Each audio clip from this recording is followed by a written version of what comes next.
So in this segment, we're going to be talking about Red Dom Redemption, which is kind of the mini series I'm going to talk about with Dominic Cummings attempting to kind of redeem himself.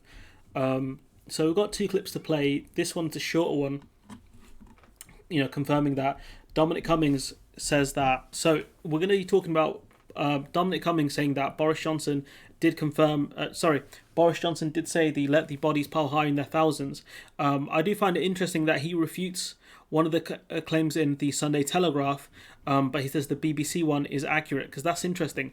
Because I think Dominic Cummings is the one who leaked that statement to the press, especially given how certain Robert Peston is when he spoke about it as well. I think it was Dominic Cummings who leaked this to the press, and I also think that if he was lying, the Prime Minister could sue him. The Prime Minister could sue him for defamation.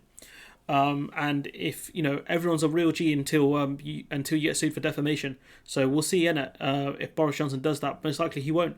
So we'll cut to the clip here. Did you hear him say let the bodies pile high in their thousands, or it's only killing 80-year-olds? There's been a few different versions of these stories knocking around. There was a version of it in the Sunday Times, which was not accurate, but the version that the BBC reported was accurate. And you heard that?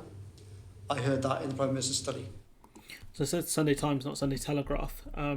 We go to kind of the longer clip, but what does that tell you? It's clearly not landing with the British public, because I don't think the British public actually believe Dominic Cummings. I think people see him as being less trustworthy than Boris Johnson. Cummings definitely has an axe to grind with Matt Hancock and Boris Johnson. He's been very protective of Rishi Sunak, which is quite interesting, considering the furlough scheme isn't great and isn't the best as it could be, I suppose. So it's very interesting why he's doing that. Maybe he sees Rishi Sunak as the next potential Prime Minister and his way back into Downing Street. But it's just grim kind of reading that.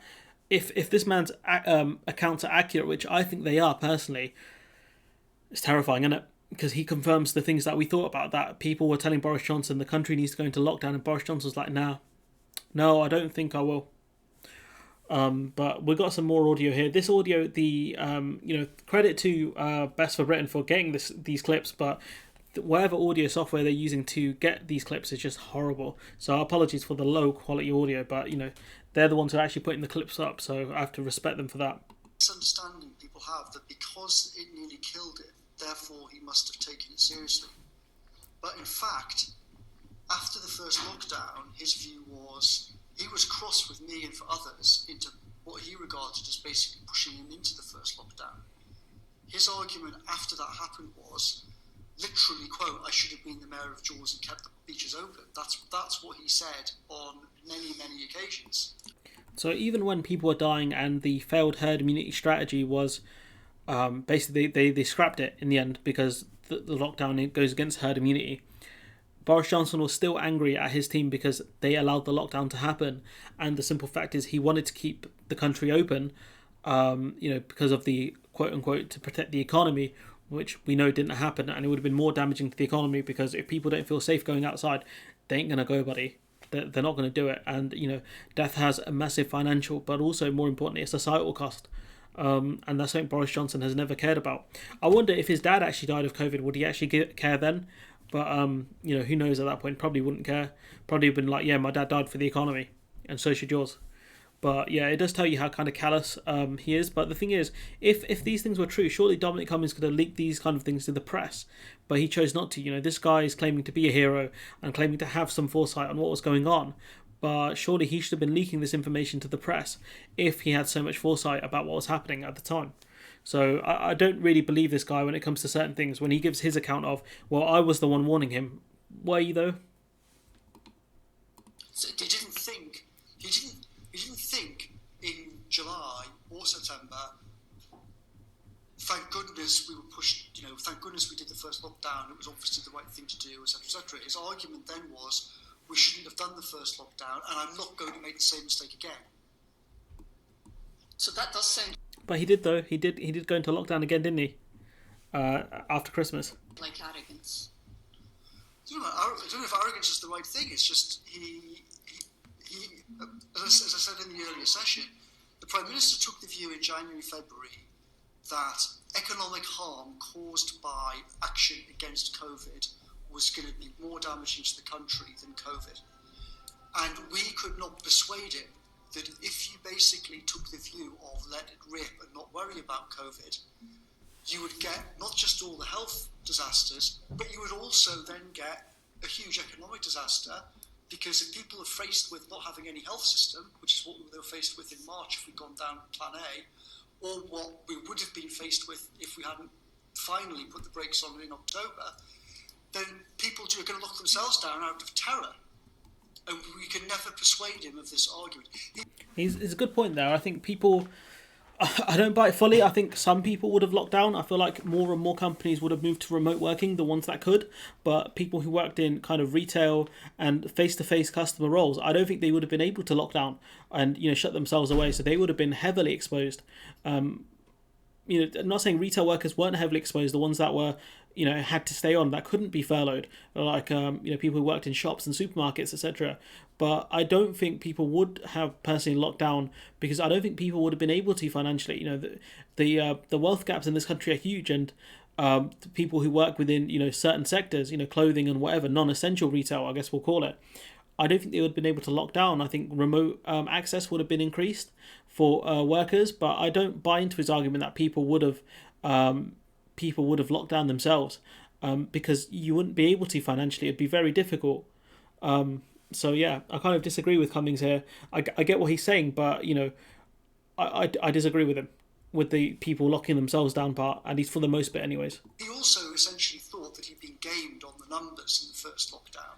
He thought the NHS would somehow have got through all the stuff about. And was he not concerned about the number of people that died? I mean, did you hear him say like? So she talks about the bodies pile high comment. The NHS was overwhelmed in the first wave massively, and if we didn't lock down when we did, it would have been far worse. You would have had a lot more people dead, just where they were, at home, etc. You would have had a worse disaster than we already had.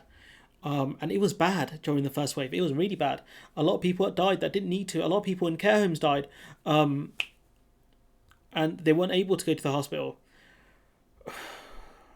I don't know what more to say apart from the fact that this clip again is this something that no one that was watching this video didn't know? Like, did you not think herd immunity was the strategy, which is something Dominic Cummings also spoke about? They were briefing the media for that reason, to kind of get consent of the public to follow the herd immunity strategy.